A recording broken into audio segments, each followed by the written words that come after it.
How's it going, everybody? You know who it is. My name is Sanwoo, and in today's video I'm gonna give you a speedrun tutorial of the BASTL NEO TRINITY. At the heart of NEO TRINITY are 6 CV outputs that can output LFOs, envelopes, or more or less static CV voltages. And in order to see how they're doing it, let's hook up channel A to the oscilloscope. You can select which of these 6 outputs you want to edit by pressing the corresponding buttons. So in this case, output A, I've got selected. And as you can see here, we are in LFO mode. You can already see the LFO is going up and down with the rate knob. Not very surprisingly, we can change the rate of the LFO. As simple as that. We can also change the LFO's shape by pressing and holding Shift and then selecting the shape that is printed next to the letters. So right now we are on B, which has a triangle next to it. But if we press A, now we have the ramp down, C is ramp up, D is a square wave, E is a random wave.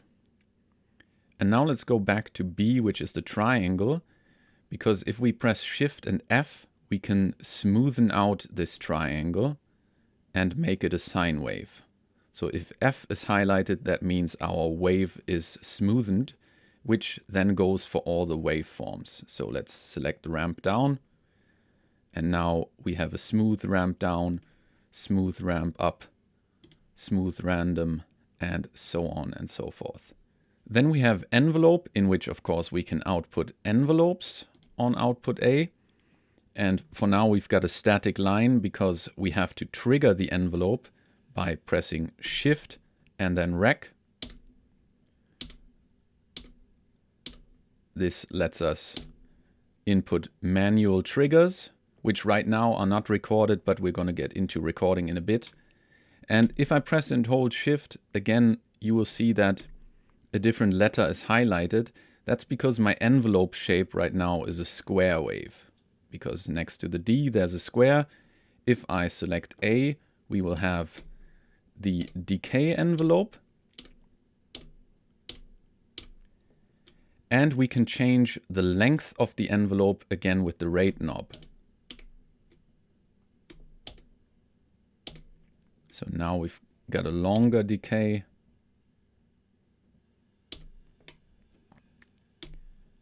Or a shorter decay.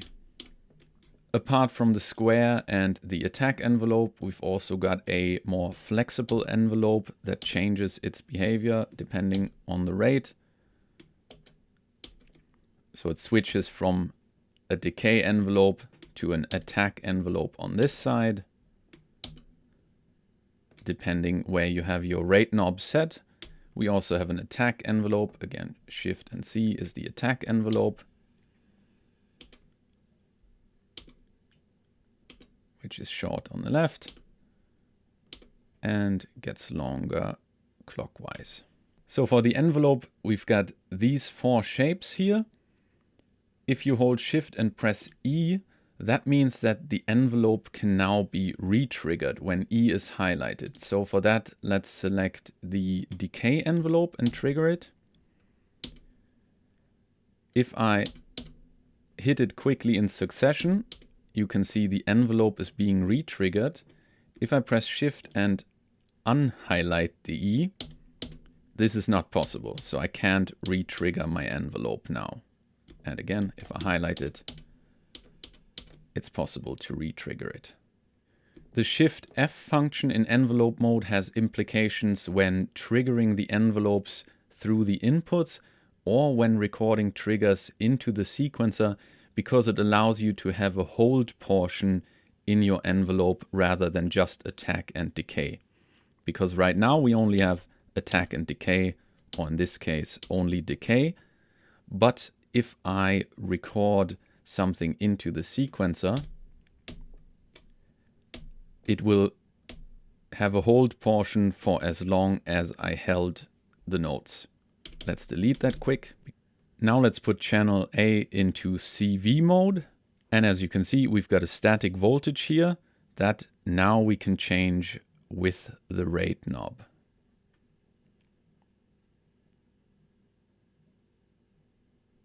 Wonderful. The shift functions in CV mode can change what scale these CV messages will be quantized to. I'll put a screenshot of the manual up because I can't really explain it, but it gives you a combinations of fixed scales that this CV can now be quantized to. As you can see, we're getting these steps now rather than a smooth transition because it is locking to a certain scale. So the scale can be selected with buttons A through D. With E, we can select the range of this CV. So as you can see, with a full turn, we're not getting such a high range. But if I highlight E again with Shift and E, I get the full range.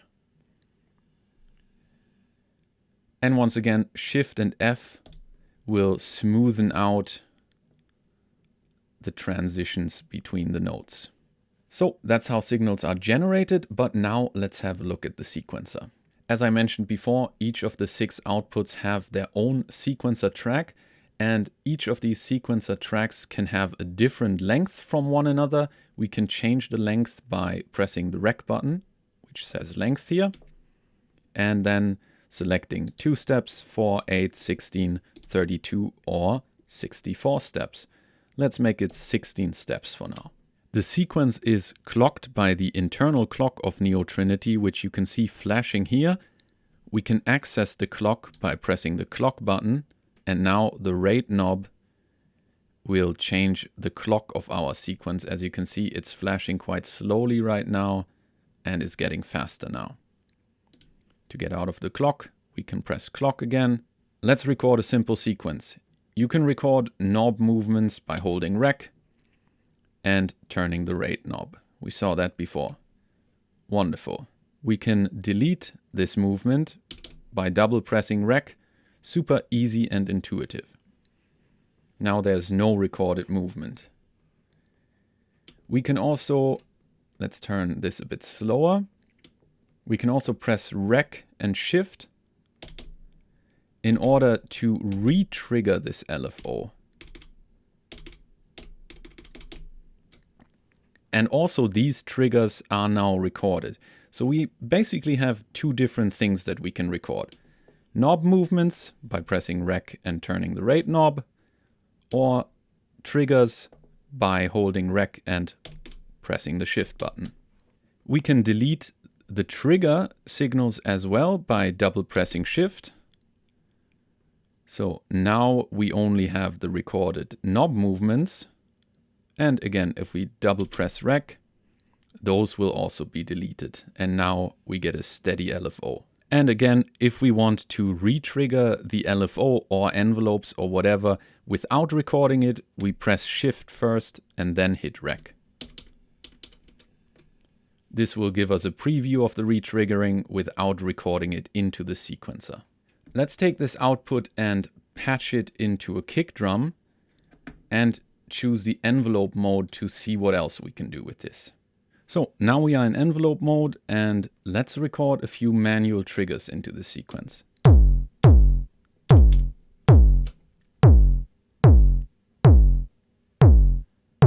We only recorded triggers so far. We can still change the rate knob and change the length of the envelopes thereby.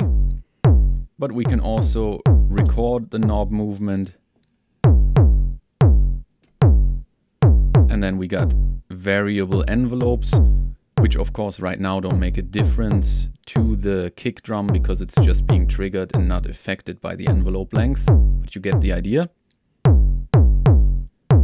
We can also choose if we want these manual triggers to be quantized by pressing and holding the channel we're on and then pressing the clock button. So right now they were quantized. Now they're not. Let's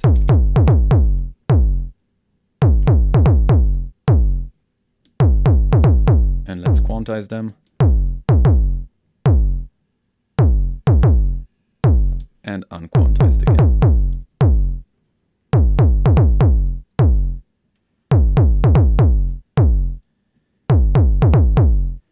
Let's get channel B involved. I will select channel B. It's also set to envelope mode. Okay. And now let's add a few snare drums manually at first.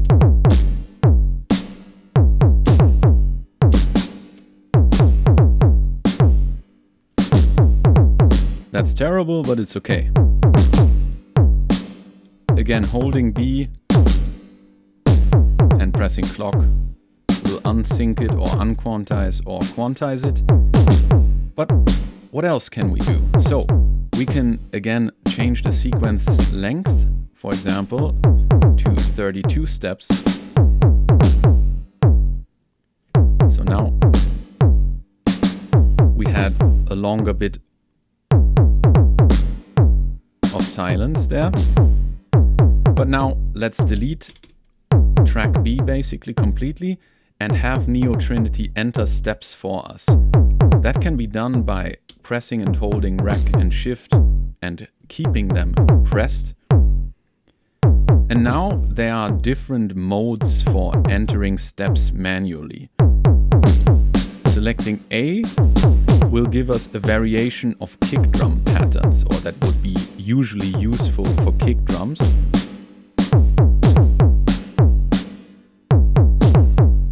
And by turning the rate knob, we can change the amount of triggers. So just a different variation of kick drum patterns with more or less steps. B has typical snare patterns.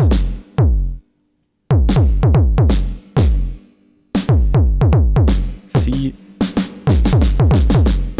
has hi-hat patterns. D has dividends of the pattern, so just equal notes in varying amounts. E has Euclidean patterns.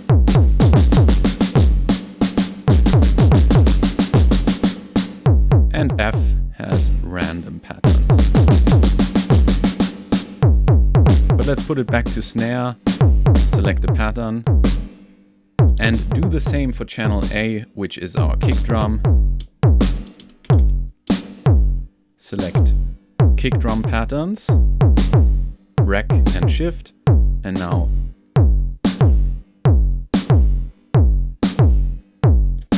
and you can hear that this suits the kick and snare drum. Let's take channel C and add a hi-hat to that. So we go to channel C, turn it to envelope mode again, RACK and Shift, and select C as our pattern generator, which is the hi-hat patterns.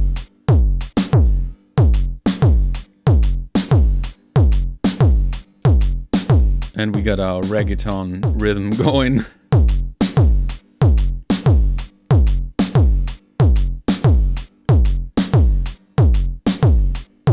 And as you can see, it's very intuitive to dial in patterns this way. Again, I could change up my snare.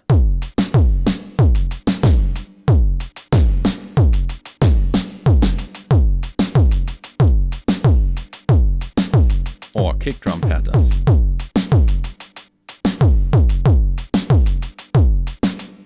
So right now each of the tracks has their patterns going. What we can also do is we can shift one of these tracks to the left or to the right, or multiple ones if we want.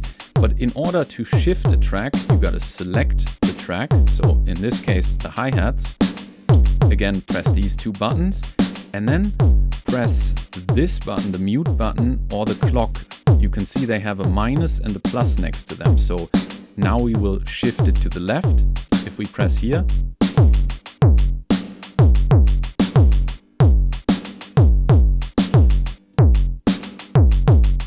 or to the right if we press plus.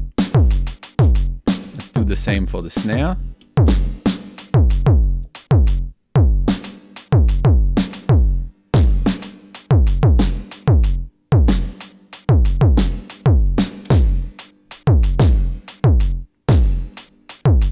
Okay, now let's get something vaguely melodic involved by taking channel D and plugging it in here, and then taking that output and putting it into the volt per octave of the Godspeed oscillator.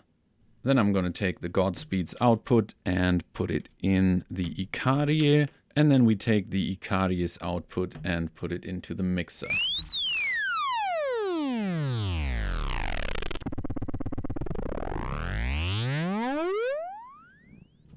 Very musically pleasing, as you can hear. So let's go to channel D and put it in CV mode in order to have it control our pitch. I'm gonna select from the lower range of pitches, and I am going to select some random scale here and record a few notes.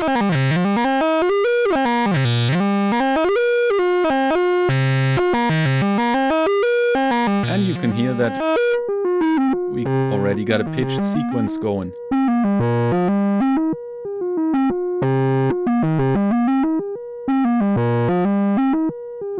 So again, all I did was press Rec and turn the rate knob in order to change the pitch.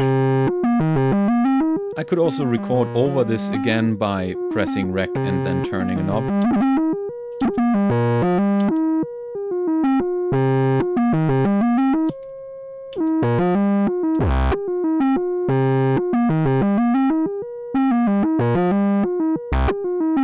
So you can interject notes in between if you don't want to go up and down as evenly.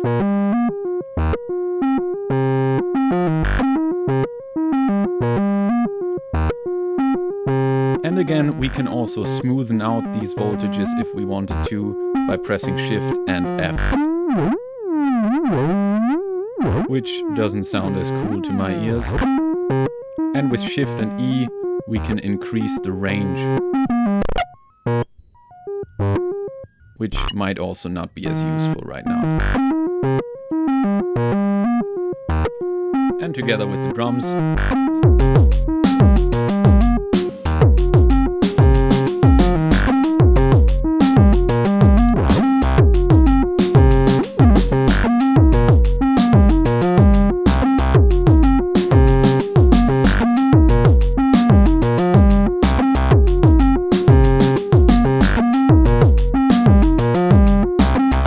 now let's take output F and put it into the filter frequency maybe of Icarie.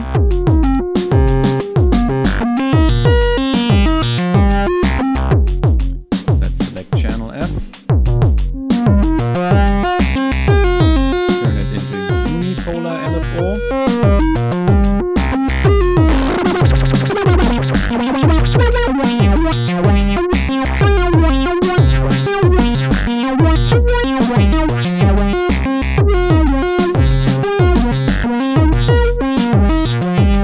Let's mute that and get to one of the last functions that I want to highlight, and that's the meta input as well as the input F and input E. These inputs allow you to input a CV voltage and have the channels react to them. So let's patch something into the meta input. So right now we are on channel A, and you can see channel A doing its envelope thing here on the side. If I want it to be affected by whatever is coming into the meta input right there, I got to turn on the meta mode for this channel by selecting the channel, then pressing Shift and pressing and holding the mode button. Now meta mode is on. You can see meta in below the mode button. That means the shift function is controlling meta. Now I can toggle through the different meta modes by holding Shift and pressing the mode button. If LFO and envelope is highlighted, that means the position of the rate knob will now be affected by what's coming in through the meta input. So the slow LFO that is coming into the meta input is now changing the rate of the envelope. So we've got a slow rate and then a quick one, as the oscillator or the LFO is going up and down. If I turn up the speed of my oscillator, we'll get a different shape. Maybe let's turn channel A to LFO mode to better illustrate what's happening here. So you can see the LFO is going fast and slow and fast and slow. So let's get back to the meta modes. If we press shift and mode again, now we are still affecting the rate knob with the incoming CV, but it will be affected less, so to a lesser degree. Is my LFO changing? Then if we press it again, now we are in inverted mode. That means it will affect it the opposite way. What's positive is now negative, what's negative is now positive. And then if we press it again, it's still in the opposite way, but affected less. Then finally, we are in VCA mode. That means the incoming voltage will now determine the voltage of channel A instead of the rate of it. Then we have trig mode, which will re-trigger our envelope whenever there is a rising edge detected. And then there's the sample and hold function. The meta input can affect all of the channels separately. So we just got to navigate to the channel we want it to affect, say channel C, press shift and toggle through the different modes. And then we can have different effects on each of the channels from the meta input, and inputs E and inputs F can on top of that affect output E and output F. And the way to adjust their influence on the respective outputs is by pressing E and toggling through the different modes, or pressing F and toggling through the different modes.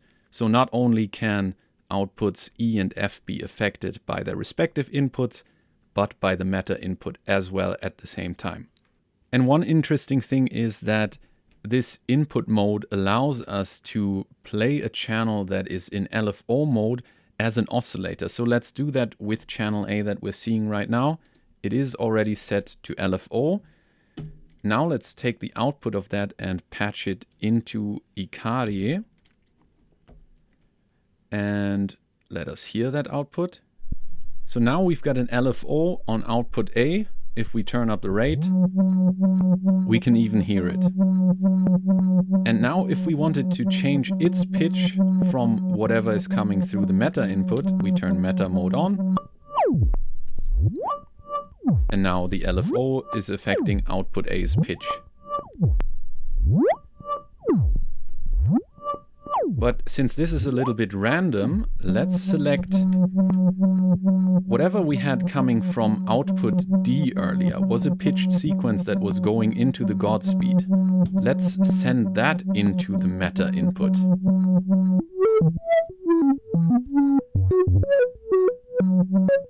So now I'm playing output A's oscillator using output D going into the meta input. As you can tell, there are a whole lot of settings to play with within this device. You can even save these settings to different banks. If you press and hold the bank button, you can see that letter A is lighting up. That means I'm in bank A right now. If I want to save all my current settings within this bank, I can press shift and bank, or bank and shift. If I want to save whatever I've done here into a different bank, I can press bank and press and hold C, for example. And now it has saved all of these settings into bank C. So that means now I've got the same settings in C that I have in A. I could switch to bank C by pressing bank and C shortly, and it takes a little second, and now I'm in bank C, and I can play whatever's going on there. So this would, for example, allow you to have preset connections from Neo Trinity to your rack. But for example, when in a live setting, you could have completely different settings made within Neo Trinity to all these outputs and vastly change whatever your sound is from song to song by switching through the banks. You can also copy a single channel settings to another one by pressing and holding the channel you want to copy and short pressing bank, and then going to the channel you want to paste it to, so channel B in this case. And now I'm going to paste it by holding B and long pressing bank, and you will see on the oscilloscope that the blue line will start to match the green line. So now I've got the same thing happening on both channel A and channel B. And that's it for this speed run on Neo Trinity, which probably is the slowest speed run you have ever experienced, but it is quite difficult to not take up a lot of time when discussing a module that is meant to be the brain of your setup and is only 8 HP wide. They've crammed so much functionality in here, yet it is quite logically laid out, and after a day or two you can really easily use this and fly on this thing, and it adapts well to whichever style of sequencing you prefer. So you can do it manually, you can do it unquantized, quantized, you can have the Neo Trinity come up with sequences for you in Euclidean style or whatever.